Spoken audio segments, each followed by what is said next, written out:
about to make it do what it do, baby. Yeah. Sperry Springer, not Jerry Springer, man. Yes, sir. Welcome to Easy TV, my boy. Easy TV, man. I appreciate you, bro. Like, for real. Like, it's crazy. Things come full circle. Nah, for real, bro. Real nigga. If y'all not, for my people watching this back home, if y'all not familiar with who this is, just go do your research. I mean, it's crazy as hell to have Sperry Springer on Easy TV. Like, what the fuck? Like, man, we got the real, got to tap in with the real, man. nah, word. Now, like, everybody know that watch this, they know I do my homework. Mm-hmm. I've been watching Sperry Springer for years, Say Cheese for years, all of that. So we're going to get straight into it. Yes, sir. A lot of people don't know this, but didn't you lose your channel at one point in time? Yeah, lost my first channel. I can't ever put my finger on the exact reason why. Mm-hmm. Obviously, it had some strikes, but I'm saying I remember getting them strikes just like that. Mm-hmm. So, like, I don't know if it was the strikes or something else. But when that shit happened, I think I was like 6 months into like doing interviews and stuff, and I think I had like 13 or 14,000 subscribers, a couple videos with 1 million views, a few 100,000, 400,000, 500,000 videos. Like, yeah. I was doing some real good numbers and shit, and it was like, I don't know, man, when that shit got deleted, it was like, made a nigga want to give up, and I almost did, but I guess I was too cemented out here that niggas was like, yo, where you been at, bro? You got to get back on it type shit. Like, and luckily enough, the right opportunities popped up, and I said, fuck it, I'm gonna start and build it off the mud again. Like, the second channel, I ain't gonna lie, like, it makes me feel good to know I did it again, but I always can't help but think what it would have been like if I would have kept that original channel. Word. You had OG videos with Yellow when he was first coming up. I could go on and on and on about, you know what I'm saying, all that kind of shit. I dropped a clip every day, like, on the channel. Like, only thing, I stay away from the weekends. If you really pay attention to a lot of shit on YouTube, like a lot of interview shits, like, obviously Vlad drops every day, but like a lot of shit don't drop on the weekends because they know everybody's doing something else on the weekend. Mm-hmm. But like from Monday through Friday, I literally would drop an interview clip every day around 1 o'clock to maybe like anywhere 1 o'clock, 3 o'clock, or 5 o'clock. I would drop it around them times every time because I'm thinking lunchtime, time when kids get out of school, and some people they don't need and when I think you're getting at home. Yeah.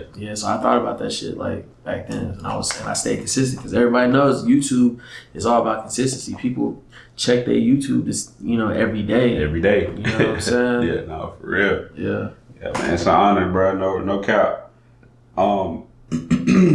Another thing too. So I think you back at what 16.6K, I think is what I saw last. Yeah. Bro, how long did it take you to get back to that point? Knowing the original channel, you was there quick. Man. How long did it take this time to get back where you left off? Way longer, like 2 years compared to 6 months. Algorithm changes. A lot of things different. Yeah, a lot of shit's different on YouTube. I feel like, like whatever I was doing back then was just popping up everywhere. Like now it's like, it's so much junk and different stuff on YouTube that it's not hard to stand out, but you gotta really stand out type stuff.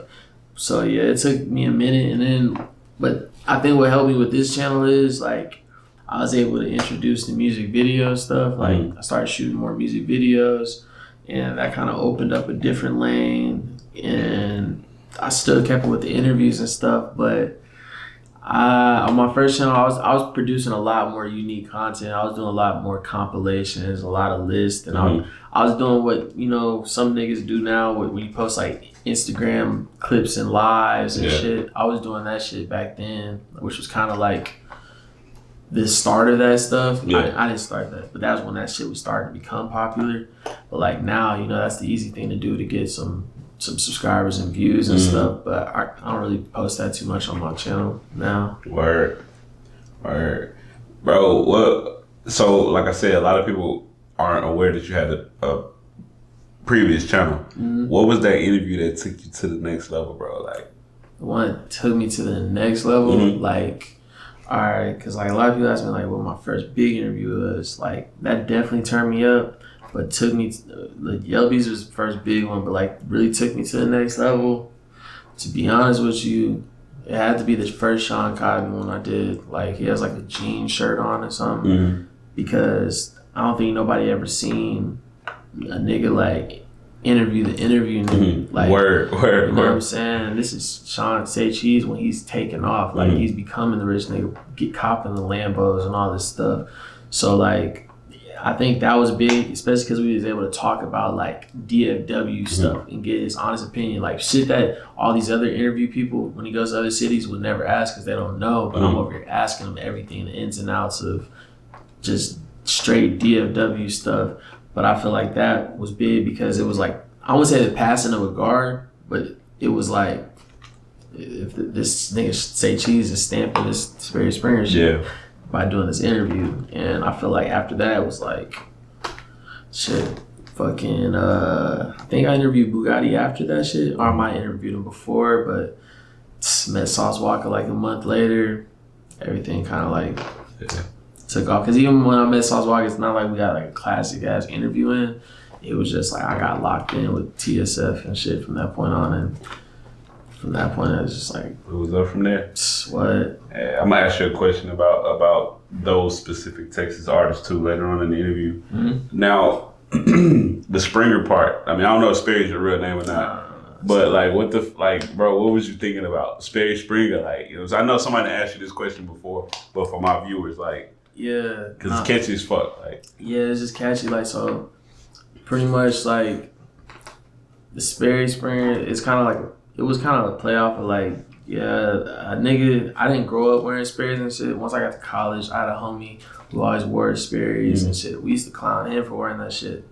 Cause like, nigga, we just getting out of the baggy era. Like, that's what we was on. Word. So like, this nigga was he was always wearing short shorts, the Sperry's, dressed like that polo every day. Ahead of his time. But he kicked the game one day and gave me the sauce. And he's like, nah, bro, these shoes is like, this is it. Like, this is your way in, nigga. Casual or professional, whatever. Nigga started wearing them. Then I can't, because I'm up in Kansas. This is where I'm at. I'm in Kansas in college and shit. Come back to Texas. I'm going to the hood with the homies. Like, we out on the east side. Like, I'm over here wearing Sperry's and polos and stuff. It was kind of different. You know? So it was like a joke. So I kept that shit from then and there. And then I used to do music. And it was just like, it just made sense, like on some like nickname stuff. I had the Springer, like Jerry Springer, because I'm like nostalgic. Like, everybody grew up on Jerry Springer. Word. You know, you were not the father. Especially in the 90s. And then like you had basic cable, you know what I'm saying? Jerry Springer's on every day, you know what I'm saying? So when I came up with doing an interview thing, I'm like, Sperry Springer, that's it. Like, I'm not thinking about just taking Jerry Springer's name. I'm like, no, I'm taking my own personal like nickname joke shit and flipping it. And at first it was like a tongue tire and something like, what's Sperry Springer? But like now it's like part of the culture. Like, people really be hyped to say Sperry Springer, not Jerry Springer. Word. Which rapper gave you that drop again? The first person to say Sperry Springer, not Jerry Springer, was Yella Beezy. Okay. But the one I use all the time on music videos and stuff is Sauce Walker. Yeah, Sauce Walker. That's who it is. Because Trap said this shit bigger than us. That's yeah. And now, even when Trap Boy Freddy said that, like, I didn't think nothing of that shit until I created that intro. I'm like, damn, that shit was kind of epic. Because when he said that, it meant something to me. Because like, I used to go to Trap Boy's spot on Sander and like cop his mixtapes and t-shirts, and he knows this. Like, this before he like I think he's probably still like Trap Boy, you know what I'm saying?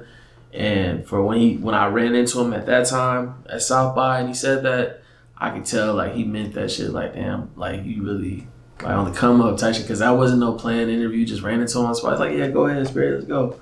And he said that shit bigger than us. Yeah. That shit bigger than us.